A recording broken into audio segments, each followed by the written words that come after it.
Host doctor Ali Hasan. अलकाइन foundation media cell में आप सबको एक बार फिर खुश आमदीद कहता हूँ। आज की कुछ क्वेश्चन हैं हमारे पास। इसमें सबसे पहला क्वेश्चन अंबर जो है रावलपिंडी से, उन्होंने पूछा है सर थैलेसीमिया पेशेंट में आयरन ओवरलोड की वजह से आँखों को बाकी आर्गन्स की तरह कितना नुकसान हो सकता है, तफसील से गाइड करें। बेसिकली आयरन जो है ये जिस तरीके से जो है वो दूसरे ऑर्गन्स को इफेक्ट करता है, इसी तरीके से हमारी आँखों को भी इफेक्ट कर सकता है।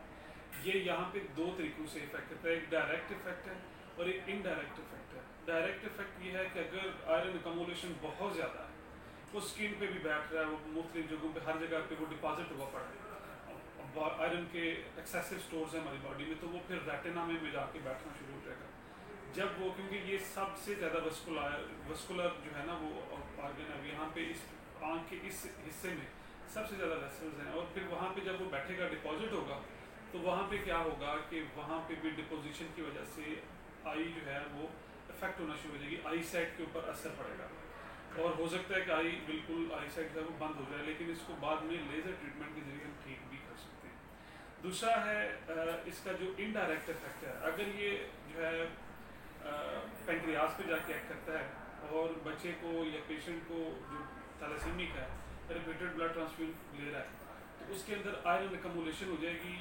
पेंक्रियाज के अंदर। जब पेंक्रियाज के बीटा लैंगरहैंस सेल्स जो हैं वो इफेक्ट होंगे तो वहाँ से इंसुलिन प्रोडक्शन बंद हो जाएगी, वो बच्चा या वो पेशेंट जो है वो डायबिटीज़ में कन्वर्ट हो जाएगा। अगर उसको फिर भी जो है उसको मैनेज नहीं किया जाता, उसकी डायबिटीज़ कंट्रोल नहीं की जाती, तो वो जो मोतिया है वो उतर, कैटरेक्ट जिसको हम अपनी जुबान में कहते हैं, वो उसको उतर आएगा और उसकी आई साइट को इफेक्ट कर देगा।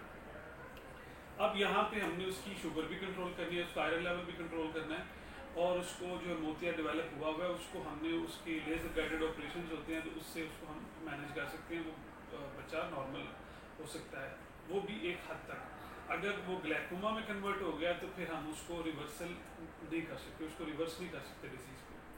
अगला क्वेश्चन है कराची से शहजाद साहब का, सर मेरे बेटे को ब्लड ट्रांसफ्यूजन की वजह से एंटीबॉडीज़ बनी हुई हैं, काफ़ी मसाइल का सामना है, बच्चे के HLA टेस्ट भी हो चुके हैं, क्या पाकिस्तान में बच्चे को बोन मैरो ट्रांसप्लांट मुमकिन है, तफसील से गाइड करें। शहजाद साहब बात यह है कि पाकिस्तान में बड़ी लिमिटेड सर्विसेज हैं, हम यहाँ पे जो है वो बहुत ज़्यादा कहते हैं कि जी ये भी हम कर सकते हैं, ये भी कर सकते हैं, ये भी कर सकते हैं। हम जो तरक्की पजीर ममालिक हैं कम अज़ कम उनसे जो है 50 से 60 साल पीछे हैं। अब जो ब्लड ट्रांसफ्यूजन की वजह से जो एंटीबॉडीज़ हैं पाकिस्तान में इतनी इफेक्टिव मेडिसिन ही नहीं है कि वो हम उसको कोप अप कर सकें। इसमें मेडिसिन के ज़रिए सबसे पहला जो है वो ट्रीटमेंट ऑफ चॉइस है। उसके बाद क्या है कि हम क्या करें कि मेडिसिन प्लस जो है वो प्लाज्मा एफरेसिस से उसका जो जैसे कहते हैं कि एक होती है एंटीबॉडीज़ जो कि ट्रांसप्लांट को इफेक्ट करती हैं, जिसको कहते हैं DSA, डोनर स्पेसिफिक एंटीबॉडीज़। तो अब पर्टिकुलर डोनर के अगेंस्ट अगर तो वो एंटीबॉडीज़ जो है वो बहुत ज़्यादा हैं तो आप उस डोनर के साथ जो है वो ट्रांसप्लांट की तरफ जाएंगे, ठीक है। इसके लिए क्या करें कि आप कोई और डोनर देख लें या कोई अनरिलेटेड डोनर देख लें, लेकिन unrelated bone marrow transplant Pakistan में होते ही नहीं है, या आपको पाकिस्तान से बाहर जाना पड़ेगा। दूसरी चीज़ ये है कि पाकिस्तान से बाहर अगर आप जाते हैं तो वो इस चीज़ का हल कर लेते हैं, और पहले वो मेडिसिन के ज़रिए, ठीक है, दूसरा उनका जो है वो कीमोथेरेपी है, और तीसरा कीमोथेरेपी के साथ साथ वो क्या करते हैं कि जो पेशेंट है उसका एफरेसिस प्रोसीजर करते हैं, जिसमें जो एंटीबॉडीज़ बनी हुई है उसको हार्वेस्ट करके उसको वेस्ट कर दिया जाता है ताकि उसका एंटीबॉडी लेवल नीचे चला जाए। बाद में उसको ड्रग्स के ज़रिए ऊपर बढ़ने नहीं दिया जाता, और साथ में हम ग्राफ्टिंग कर देते हैं, बोन मैरो उसका ट्रांसफ्यूज हो जाता है पेशेंट को। उसके बाद फिर जो है ना वो फर्दर वो चीज़ें जो है वो बेहतर होना शुरू हो जाती हैं। लेकिन मैं आपको कभी भी ये रिकमेंड नहीं करूँगा कि ऐसे केस में आप पाकिस्तान में बोन मैरो ट्रांसप्लांट करवाएं। आप ऐसे केस में जितने डेवलप कंट्रीज़ हैं उनकी तरफ रजू करें, आप हमारे इदारे की तरफ अलकाइन फाउंडेशन की तरफ रजू करें।